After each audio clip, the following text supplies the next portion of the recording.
Welcome to Tasty Topics. You're not gonna like me. So, if you've seen the last episode, we did a baddies review, and we also talked about me living on the lam. I got my car back. Yay. I'm in my car, and we did the Stormberger review. So that was cute. That was cool. We back. Today, we're doing the evolution of NATALIE NUNN.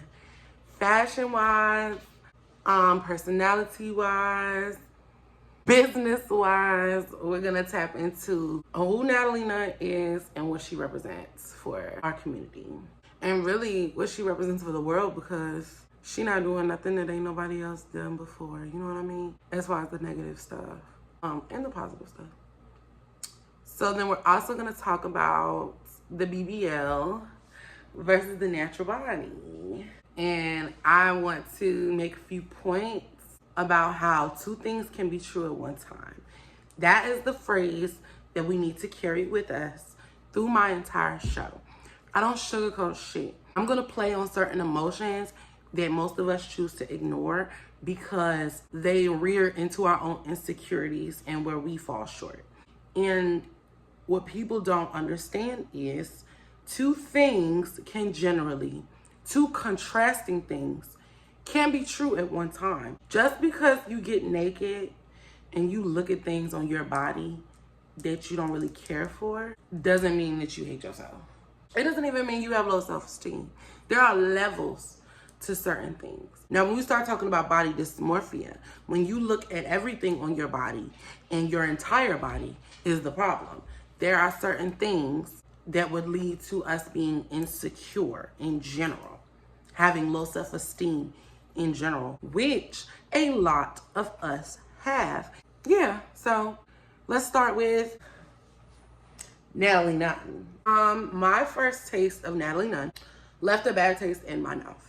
And that was again, y'all know I have met NATALIE. We've taken a video together. Very much marketing, very much, I respect her for a lot of things that she's done and that she does, and we will get there. So it wasn't like fake or anything, but we're gonna start with how I met NATALIE. So if you can't do any of those things for me, I don't even waste my time. It says hi, yay for today. It's really annoying. Annie has an annoying voice. Spirit fingers. No, not spirit fingers, Annie. Mean. What do you mean it's mean? Shut up. It's so funny. Out of the three black girls, who's the hottest one? You're so the hottest black. Nose. Too black. Make her ugly. Her nose looks like a gorilla nose. I'm Puerto Rican, Brazilian, and black. I grew up around like white kids, and so dark-skinned girls never seem to like me. I watched Bad Girls Club as an adult. I was able to watch it as someone who could form adult opinions on the trash that we were watching. And I'm gonna make sure that everybody knows that it was trash. These 11 white girls and 3 black girls that they would pick every season, get up here and act like dogs. It was trash, and it was white trash. But nobody wanted to hone in on the fact that it was trash because it's not Zeus. It's not a black-owned network. It's not Love and Hip Hop. It's not owned by Mona Scott Young. This is not a black cultural-fueled television. Obviously, she thinks she runs Santa Barbara, too. And I'm sorry, sweetie, obviously you don't. Shut up! Shut up! I told you, stop it! We're not gonna fight. We're not gonna fight. No, we're not. We're not. So guess what? What are you doing? NATALIE! Stop it! No. What are you doing? I got the ticket. What are you doing? I got the ticket. No. Let go, Amber. Get up, NATALIE! No. Let go! Let go.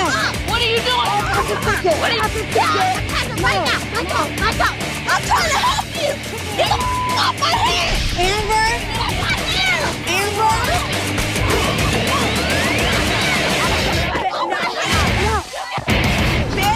So there isn't a hone on let's stop the violence and this is what women represent now and da-da-da-da, because they were white. And that privilege that they walk in extends to black people too. We don't tend to pay them any attention. We don't tend to hone in on the negativities of them because we're so busy trying to tell the next nigga what's wrong with them. Ooh, NATALIE was colorist. Literally wrote on the black girl's picture, "too black." That was a problem for me. You can do all of these different things. You know, she was the master manipulator. She was able to get people to click up in certain different ways, get people to like do what she wanted them to do. Like the first season, she was very open about the fact that she was a bitch. Where are you, you stupid bitch? You want to bring my child up in this? Natalie! You forced us to stop it!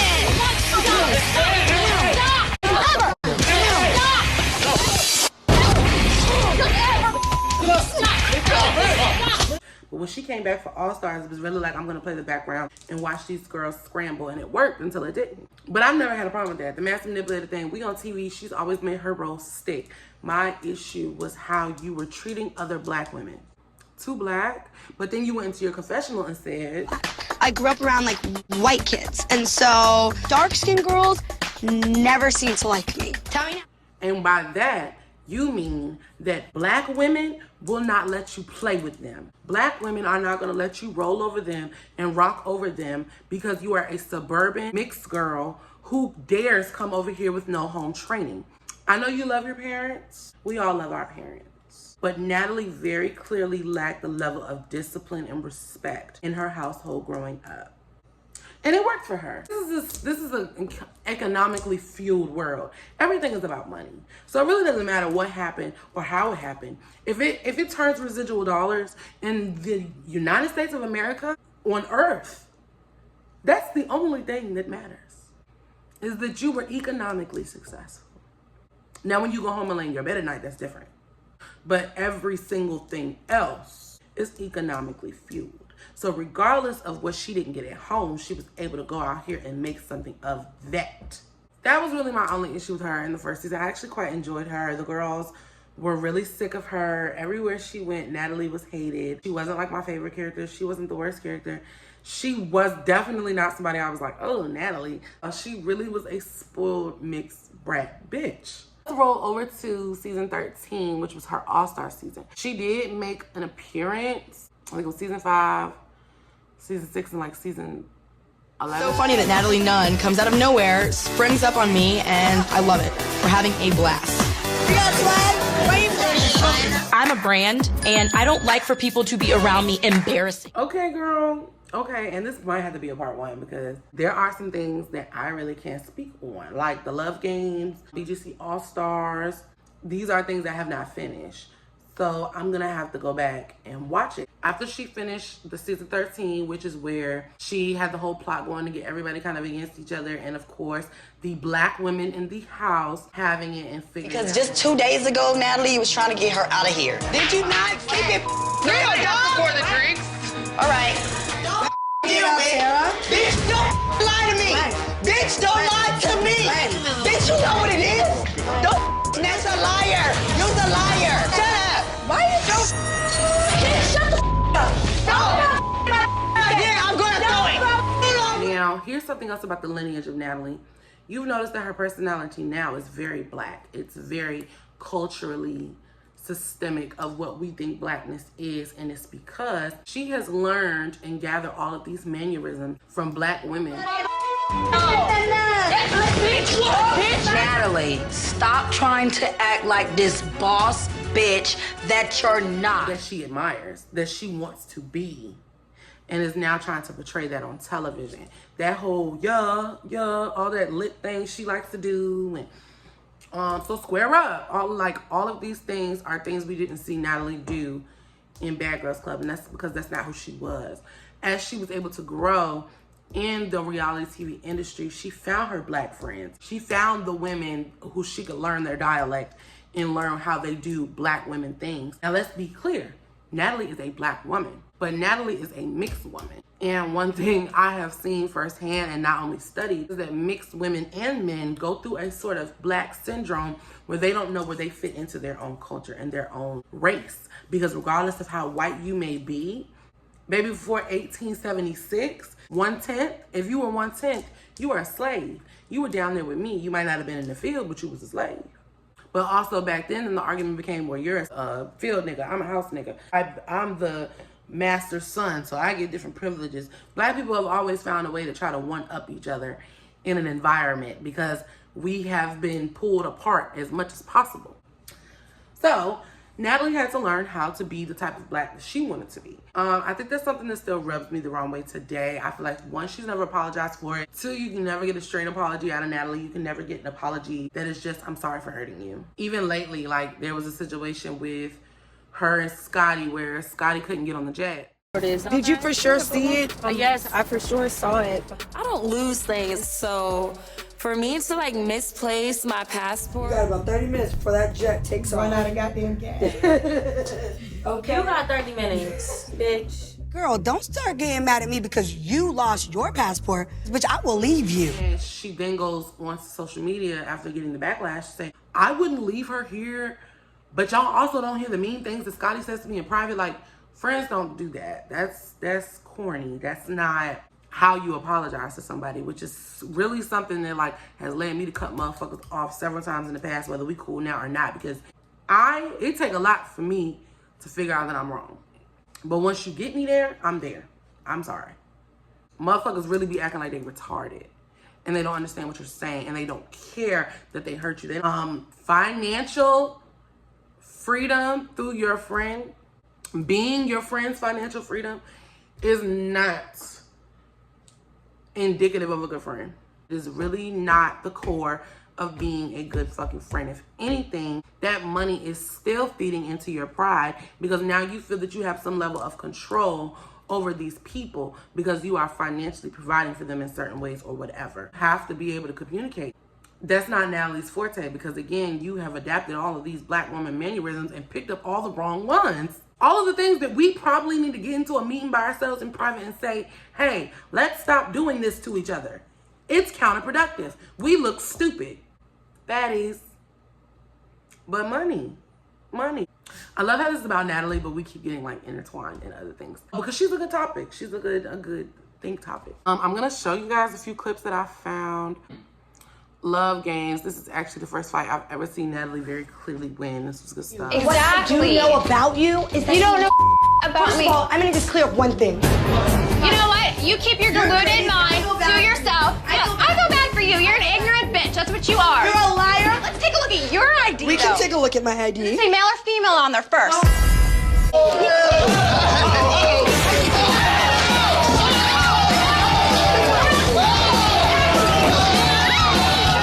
She mopped that girl. That was crazy. And that girl couldn't fight. She wasn't ready. She picked that girl. She picked that girl because she knew that girl wasn't going. She's a smart bitch. She's not no dumb bitch. She's very, very shiesty. And it takes one to know one.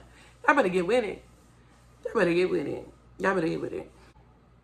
Don't know too much about Love Games. So we're probably going to do a part 2 because I do want to go watch Bad Girls Club All-Stars. And I do want to watch Love Games. But it probably will have to wait until Baddies is over. We're going to do part 2 of Natalie Nunn, starting at all of the Baddies seasons. I think I'm gonna have to make it its own episode because this actually went on entirely too long. We don't have time to talk about the BBL versus the natural body as much as I like, but here we motherfucking go. So, I'm insecure about my body. I think I'm a bad bitch. I think I look great in my clothes, but there are certain parts about my body that I would like to fix because they're unproportionate. Not that I'm fat, not that I'm skinny, not that I don't have no ass, not that I got giant titties, not that this jiggles sometimes. I want to be proportionate. Why? Because that's the only thing that men or women care about. And we pretend that we do not with this, oh, everybody loves big girls, natural bodies. You guys only like big girls when they're proportionate. When their titties are big, when the stomach is smaller than the titties, when the stomach is smaller than the ass, when the thighs fit the ass, when the ass doesn't have too many blocks and craters in it. Now, let's get somebody up here that looks like this, or this, or this, or this. Now it's joke city. Now, because these people have a platform, you feel that you can go into their comments and turn to your friend and call them all types of nasty, ugly, disgusting, fat, they need to lose weight, they need to do this, they shouldn't have got plastic surgery, all of this stuff that you wouldn't go say to your auntie or your cousin or your friend or yourself. See, two things can be true at one time. Let's go on back. While insecure about not being proportionate, I very much have seen myself lose weight over the last few months because I've worked hard And if I was to get big out of nowhere tomorrow, I am still that bitch. I am still pretty. I'm still gonna put my crop top on, baby, and my skirt, and I'm gonna do my face, and I'm gonna head step, and I'm a step. But I'm also gonna be knowledgeable and understanding of, okay, you are now getting bigger again. Your health is now a factor. You're breathing more going up the stairs. We would rather have hair, nail, and eyebrow maintenance than maintain our weight and our BMI and our breathing and our blood pressure. Let's take the physical out of it. You guys, I've got to stop not taking in the facts to keep your confidence up. You can die being obese. Rolling, surgery and all, can keel over and die any day because of her blood pressure, because of her sugar, because of many different aspects that are now worsened by you being obese. Just because you're obese and pretty and confident doesn't mean that these statistics don't exist. Doesn't mean that you can't be pretty in a coffin because you just keep eating. Go get my nails done. Go get my hair done. Go get a wax. Your nigga love me. Eating, no exercise, breathing going up the stairs, fitting my ass into a pair of leggings that don't fit anymore. Eating. I'm a bad bitch. Eating. Like, we can't do that. And I'm speaking from experience. You gotta have some type of care. And now, back to the matter at hand. Y'all only like natural bodies when they're proportionate. So, if every single one of us who doesn't have that perfect natural body, every single one of us that wake up and suck our stomach in or try to hide our stomach from the camera or want to go to the gym and talk about going to the gym or go to the gym twice and then don't do it no more, how dare you get up here talking about anybody's BBL? The Claremont twins, Drizzy, Cardi B, Nicki Minaj, I don't care who it is. How dare you speak about somebody who went to work every day and saved money just like you do, worked hard for their money? Because do you not work hard for your money?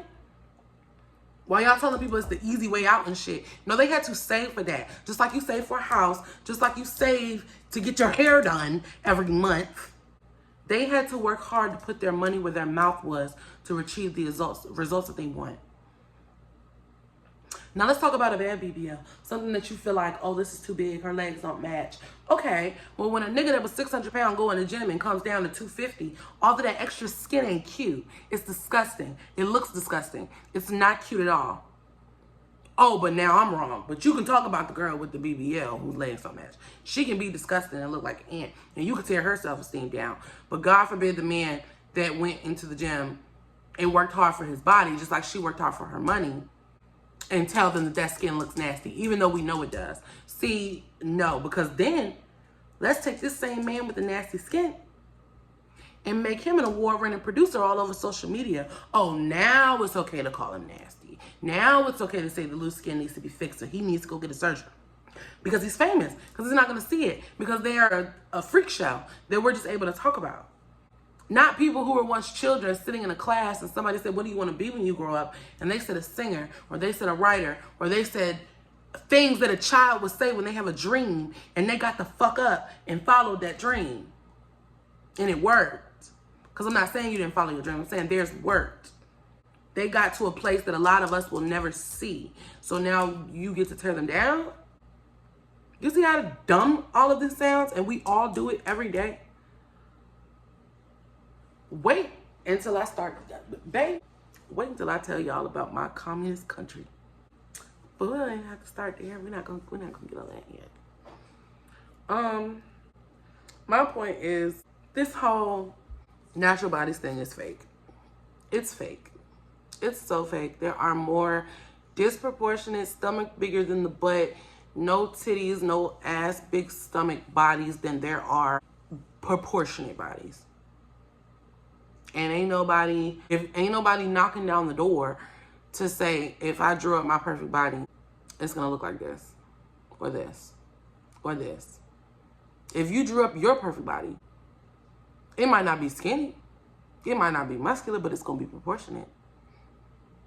Because that's what y'all appreciate. Things that are aesthetically pleasing. Because a proportionate body is aesthetically pleasing. This is not. This is aesthetically pleasing. This is not. Now, these women with these BBLs, and I love to use the Claremont twins as an example because I love their body. I think they look like 2 plastic fucking dolls. And you know what? I think that was the point. I think they got on there off them tables and were satisfied with the results, and they wake up every day and they love how they look and they get to the job and they have a great day because that's what the fuck you're supposed to be doing in life. But instead, you not only hate your body, you hate theirs. And the only person you're telling that you don't like the body is them. But they're never gonna see. So tell yourself. I think this might conclude my episode of self-reflection. Bye, y'all. Love to hate me or get with me.